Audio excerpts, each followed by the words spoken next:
Olá, está começando mais um Ideias da Aldeia para as 22 cidades acreanas. Apesar da Constituição de 88 ter abordado as populações indígenas do Brasil sob o prisma do respeito aos direitos humanos e da diversidade cultural, somente em 2003 o MEC passou a lidar com a questão dos índios no ensino superior de forma mais incisiva. A discussão ainda é recente e isolada. Hoje, estima-se que apenas 0,46% de cerca de 431 mil indígenas do Brasil estejam matriculados no ensino superior, de acordo com dados da FUNAI. É por isso que o Ideias da Aldeia de hoje traz essa discussão para sua casa, numa entrevista com duas pessoas muito ligadas a esse tema. No primeiro bloco, eu converso com o professor da UFAC, Gilberto Francisco Dalmolin, ele que é doutor, que fez doutorado e mestrado sobre o tema. No segundo bloco, quem conversa comigo é Miralda da Silva Lopes Apurinã, a primeira indígena a concluir o curso de Direito no Estado. Ela que está no 9º período de Direito na Uninorte e faz parte de um grupo de discussão sobre a educação e o ensino superior para indígenas na UFAC. Professor, bem-vindo ao Ideias da Aldeia para falar sobre esse tema que é tão interessante e de tanta importância para o atual momento que nós passamos hoje no Acre, e que diz respeito exatamente sobre o acesso das populações indígenas a esse mundo tão fechado que às vezes parece até virar as costas para tamanha cultura e riqueza que as populações tradicionais desenvolveram. Como você bem frisou, né, a Constituição garantiu a todos os segmentos da população a cidadania, né, os direitos sociais, o acesso, inclusive o direito à educação, e está lá posto de forma muito bem clara. No entanto, há como que barreiras ou fronteiras invisíveis que impedem o acesso, né? A população indígena está aqui no Brasil antes, por serem povos tradicionais, nativos, e somente no ano passado tivemos uma primeira indígena com um doutorado, fazendo doutorado, né? No Brasil? No Brasil, na Federal do Alagoas, uma índia Pancararu fez o doutorado em linguística. Então, a primeira índia doutora, né? Considerando que somos todos iguais em potencial, em capacidade, no entanto, há segmentos da população que foram historicamente diminuídos, discriminados, excluídos.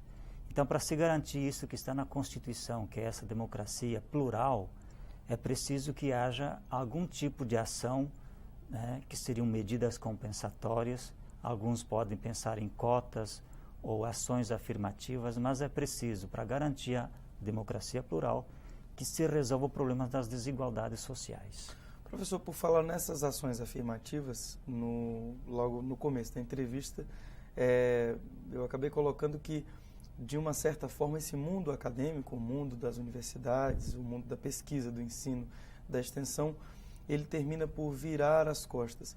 Talvez essa não fosse a colocação mais adequada. Na verdade, formalmente, as universidades têm cada vez mais dado mais atenção a esse tema. Contudo, é aquilo que a gente conversava um pouco antes da entrevista começar, alguns setores e algumas pessoas oferecem resistência a esse processo, que é um processo de mudança. Eu queria que o senhor falasse um pouco sobre isso. Então, é comum na universidade, né, seguido vir à tona esse debate, e há muitas resistências. Eu considero que essas resistências estão muito mais pelo desconhecimento do que está por trás dessa discussão, né? Nós temos um problema de desigualdade que é histórico.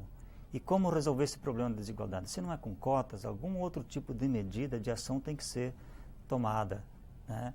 Então, nós temos uma população indígena no Acre que é uma riqueza, a própria Constituição reconhece, todo mundo reconhece. Há muito a contribuir conosco na nossa sociedade, na solução dos nossos problemas com os saberes indígenas, né? Então, mas não é uma questão de nós só explorarmos os conhecimentos deles. É uma questão de garantir a eles também o direito de uma cidadania plena, que é acesso à educação superior. No entanto, quando se trata de viabilizar esse acesso, aí as resistências são muito grandes, né? Na universidade, já é de alguns anos, a discussão de um curso superior para formar professores indígenas, para atender uma primeira demanda básica, que é por escola, ter professores formados em nível superior. A UFAC recentemente formou vários professores da rede pública de ensino em pedagogia, né? Esse programa não foi estendido aos professores indígenas, que são muitos hoje no estado já. Nesse segundo programa, houve um primeiro programa para os professores de zona urbana, no segundo programa para professores de zona rural. Aí nós insistimos que, enquanto cidadãos, eles tinham direito a acesso.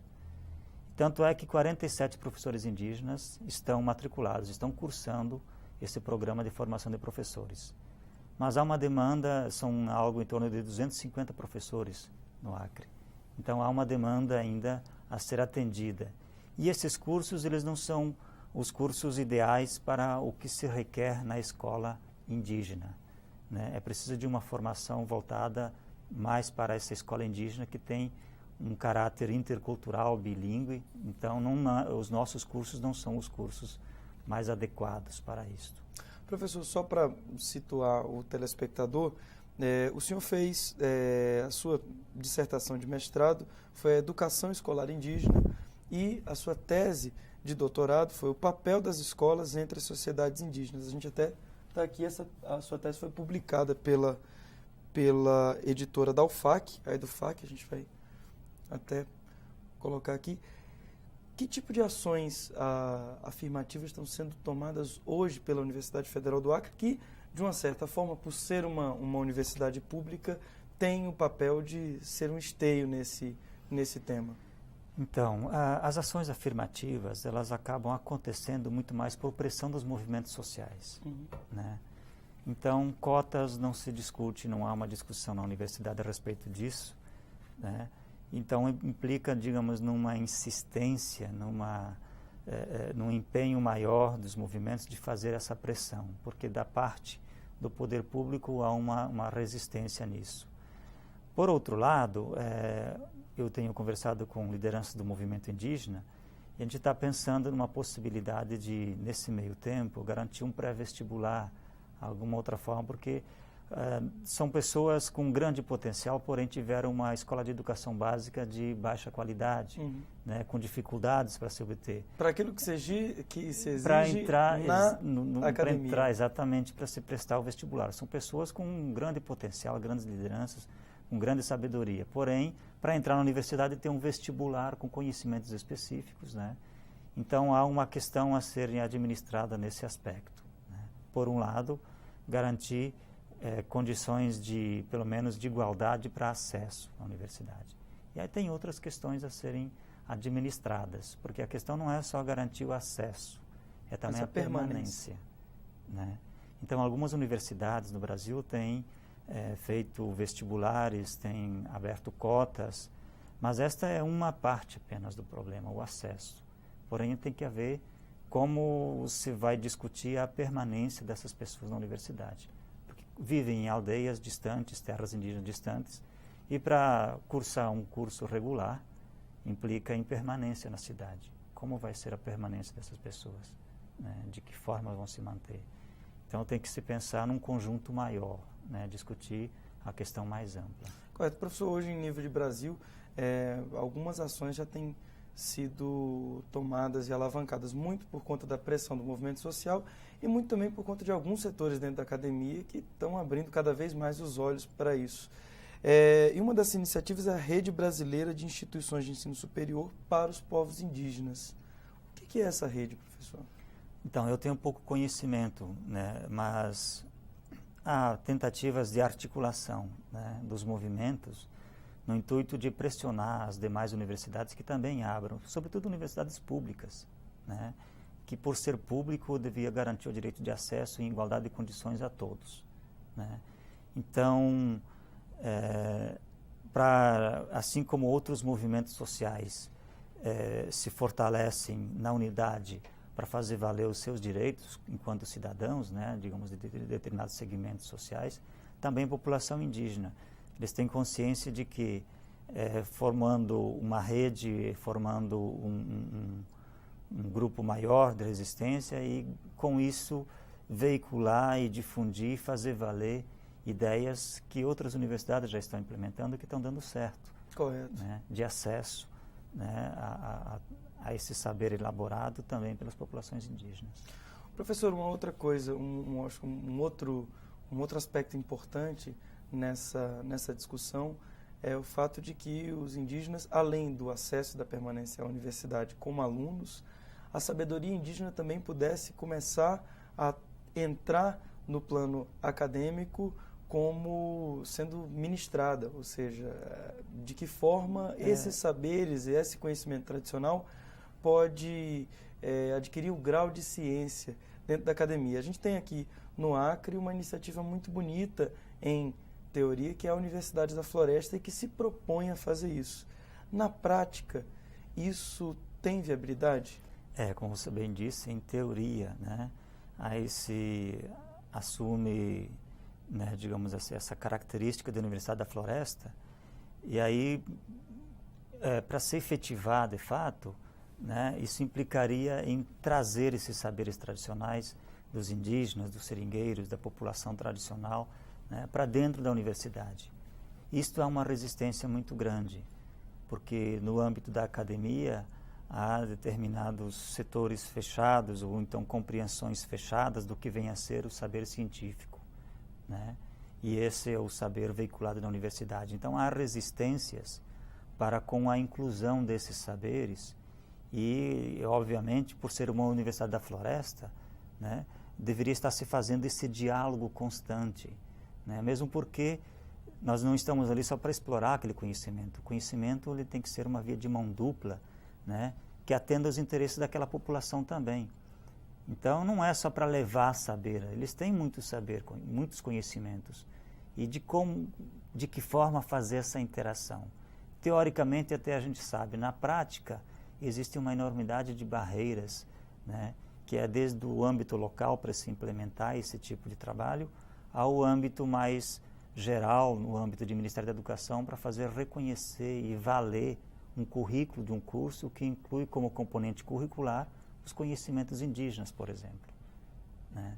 Então há uma resistência muito grande, resistência a ser quebrada, né? Então é todo um processo de conquista que os movimentos sociais, que a população indígena vai fazendo para fazer reverter esse caráter monocultural, né, que é o conhecimento acadêmico científico, e fazer com que, já que a Constituição reconhece o Brasil como um país pluricultural, que há uma democracia plural, também nas escolas, na universidade, seja um espaço de discussão de outras culturas, de outros saberes, e que são riquezas.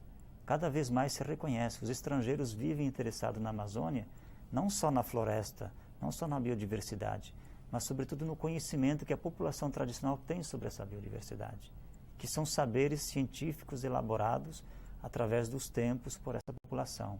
Essa riqueza, a universidade não pode se voltar, ficar de costas. Pelo contrário, né, tornaria mais rico e tornaria, de fato, a Universidade da Floresta, se esses saberes, de fato, fossem trazidos para dentro do currículo. Professor, aí eu lhe pergunto, o senhor como um estudioso do tema, né, afinal de contas, quem faz um mestrado e um doutorado sobre um tema já bateu muita cabeça para saber como é que esses pequenos entraves, ou seriam grandes entraves, podem ser superados.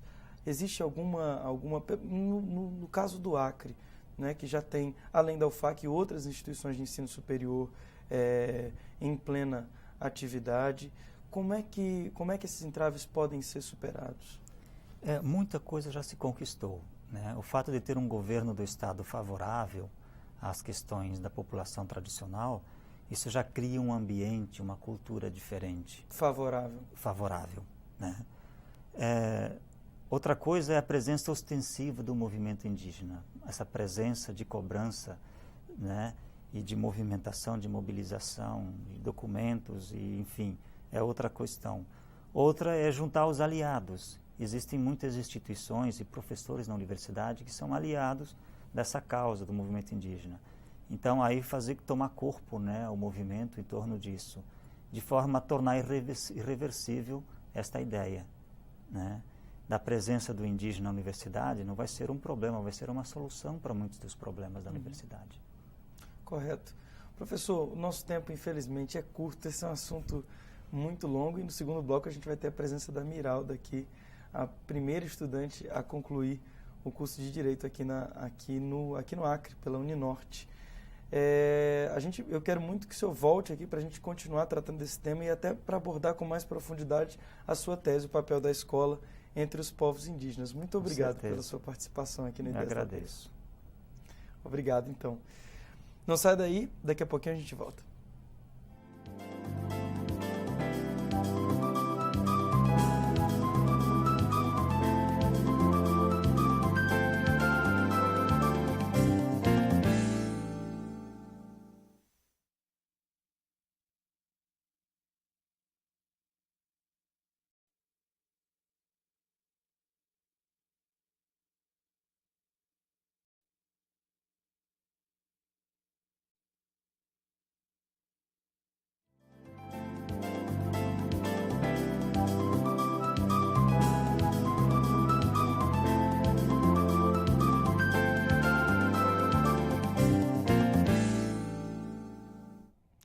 Estamos de volta no Ideias da Aldeia, que hoje traz o tema da educação superior indígena.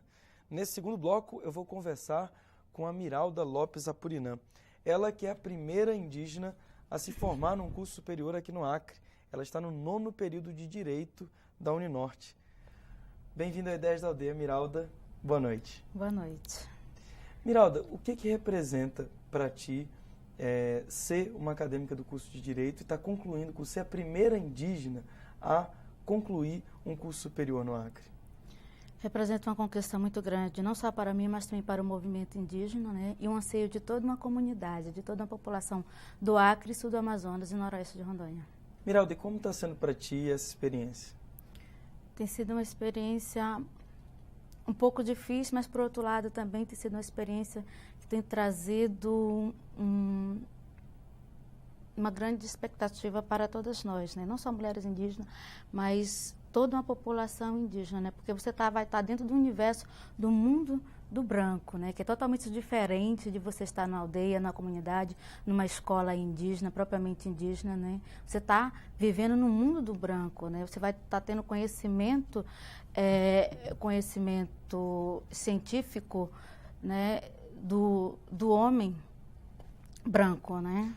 O que representa isso? Compreender o mundo do branco, mas sem esquecer como é que as coisas se organizavam, os conhecimentos que você adquiriu dentro da aldeia, junto com a comunidade. A diferença é que está que a faculdade, né, você tem um ensino sistematizado, né, com relação à questão do ensino dentro de uma comunidade, né, do ensino dentro de uma aldeia, né, porque o que está dentro de nós, ela nunca vai morrer. Nós nascemos, né, temos a nossa cultura, né? O conhecimento do branco, né, só vai aprimorar, né, vai nos ajudar a conviver no mundo atual que nós vivemos. Só falta o branco agora começar a entender que o conhecimento dos índios também vai ajudar ele a viver Com melhor. certeza, porque os dois somando, né, só vai nos ajudar, vai contribuir para cada um de nós, para que possamos ajudar ao retornar, claro, né, depois da faculdade, voltar a trabalhar junto com o movimento indígena, junto com as comunidades, né, porque hoje nós precisamos, né, da tecnologia do homem branco, né, para que possamos nos sobreviver. Bacana. Miralda, você falou em dificuldades também. Da mesma forma que isso é uma coisa muito boa, existe uma série de dificuldades. Que dificuldades são essas quando você ingressa num curso superior? A primeira dificuldade é a questão da permanência, né, do acadêmico dentro da faculdade. É um pouco difícil, porque para nós indígenas, né, as pessoas que saem da comunidade, elas precisam se sustentar, ter o que comer, né, para permanecer. Tem a questão também com relação à compra do material, dos livros didáticos, da aquisição da bibliografia, para você se aprofundar, para você estudar, né? Isso também nos dá uma certa dificuldade da permanência, de manter, de ficar, continuar, né, o curso. Mas nós temos muita força de vontade, né? Tem que ter força de vontade. E nós somos um povo guerreiro, né? Porque mais de 500 anos de exclusão é difícil. Mas nós estamos aqui, né, vivos, né, mostrando para a sociedade que nós existimos, né, e que nós estamos lutando, né, e estamos conquistando o nosso espaço há muito tempo, né, e vamos conquistar muito mais, porque futuramente, né, é um projeto do movimento indígena das comunidades, né, de termos os jovens formados, né, no curso superior, não só a nível de direito, mas também na agronomia, médico, e demais, né? Todas as outras profissões. Todas as outras áreas que nós necessitamos e precisamos para a nossa sobrevivência também. Correto. Miralda, eu te fiz a pergunta sobre como é que é a experiência dentro da universidade. Você citou talvez um dos principais problemas que seja o da permanência no curso, exatamente por conta dessa série de dificuldades. Agora, a gente não pode esquecer também de um outro problema, ou de uma outra dificuldade que diz respeito ao movimento indígena, é um tema que tem que ser tratado, que é o do ingresso na universidade. Como é que foi a tua experiência? Quando é que você decidiu que ia fazer um curso superior? Você teve apoio do movimento, das pessoas que você conhecia?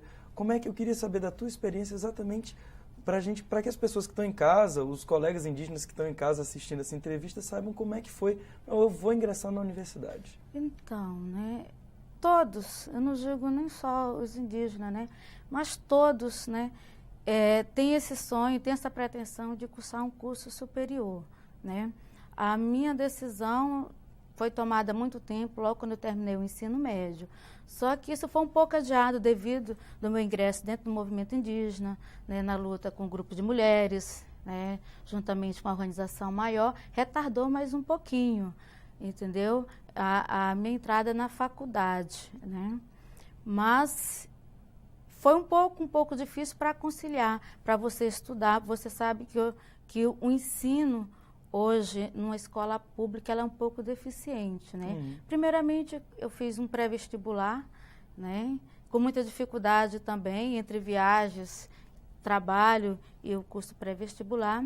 Já tinha tentado outros vestibulares, né, pela Universidade Federal do Acre, não tinha conseguido passar. Às vezes, passava na primeira fase, quando chegava na parte da redação, né, era eliminada. Ou seja, a mesma batalha de muitos que vieram de escola pública, né? De muitos indígenas também que estudaram na comunidade. Então, eu passei por tudo isso. E eu já estava até disposta a fazer um vestibular fora do estado do Acre. Já tinha tentado também o curso de Direito também na UFAC, não tinha conseguido. Foi quando veio a faculdade, né, privada para o estado do Acre e eu fui em frente, né?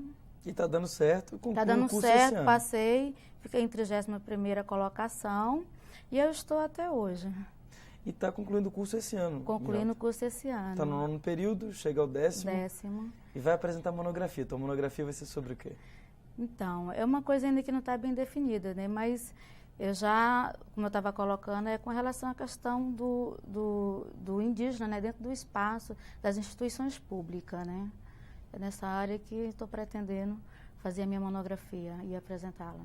Que bacana. E quando você foi escolher o curso, afinal de contas são vários cursos, por que você escolheu Direito? Então, nós estamos... Por que o curso de Direito? Porque é um curso estratégico, né, para o movimento indígena, não só o curso de Direito, mas também como curso de Medicina, né, e outros cursos que é uma emergência para nós, né, que nós precisamos, né. O movimento indígena, ele precisa de uma assessoria na área do direito, e nós não temos, né, nenhum índio formado aqui ou nenhuma índia no estado do Acre. Então, há uma carência muito grande, né.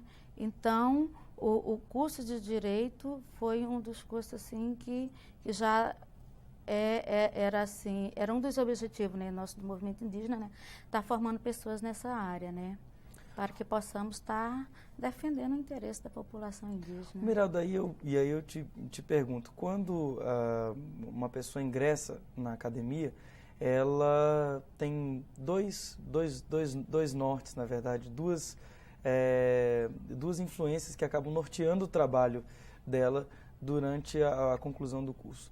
Um é o crescimento pessoal e o outro é o que ela pode fazer pelo coletivo com aquele curso. Desde o começo, desde a hora que você decidiu que ia fazer uma faculdade, da hora que você decidiu que ia fazer o curso de Direito, o pensamento era sempre esse, no coletivo? Com certeza, né? Desde o início, a pretensão era essa, né? Formar e estar voltando a trabalhar com o movimento indígena, assessorando o movimento indígena. E isso, com certeza, vem de valores que você aprendeu na comunidade. Com certeza, porque a gente, no dia a dia, a gente percebe muita injustiça social, né, com relação à questão indígena, à discriminação, né. Então, há essa carência, né, e eu passei por tudo isso também, né, então por isso está dentro de mim, né, a questão da violência, né, do meu povo, no qual a minha família, ela teve que, por um determinado período, estar fora da comunidade, né, mas graças a Deus eles retornaram novamente, né, a questão da violência, né, de não ter ninguém para nos defender. Claro, né, tem a FUNAI, mas, né, nós precisamos ter o nosso próprio pessoal, o quadro, todo o movimento indígena de pessoas formadas, né, para que possamos juntos lutarmos pelos nossos direitos, que as nossas garantias, né, constitucionais, né, elas vinham ser cumpridas. Miralda, e quando você concluiu o curso, que é no final desse ano já, o que você pensa em trabalhar? Obviamente alguma coisa voltada para a própria comunidade. Com certeza, eu vou estar voltando trabalhando, né, retornando ao movimento indígena, né, para estar assessorando o movimento indígena e em seguida, claro que vou estar já pensando numa pós-graduação, né. Ou seja, daqui para diante. Com certeza, e está incentivando os estudantes indígenas, né, para que possam ingressar dentro da faculdade, da universidade, né, e buscando também bolsa para que eles possam ficar aqui, porque é uma dificuldade muito grande, né, para aqueles que vêm da comunidade, de permanecer aqui. Correto.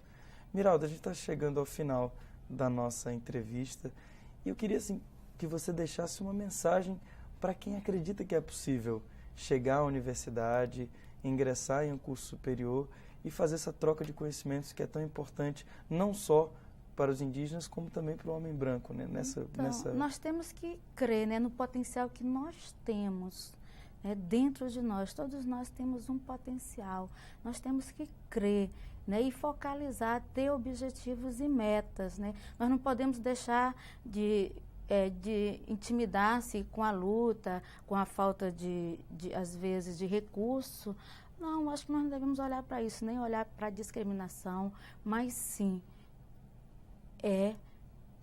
colocar em prática aquilo que você tem dentro de você e seguir em frente, olhar para frente, nunca olhar para trás, não olhar para os obstáculos, porque os obstáculos, né, caem, né, mas você tem que continuar para frente, que você vai conseguir. Todos nós temos um potencial e esse potencial tem que ser desenvolvido e colocar os seus sonhos na frente, que você vai conseguir. Bacana, muito obrigado. Obrigado pela presença, Miralda. Obrigada também. Obrigado também às 22 cidades do Acre que acompanharam esse bate-papo sobre educação superior indígena. Até a próxima, a gente se vê.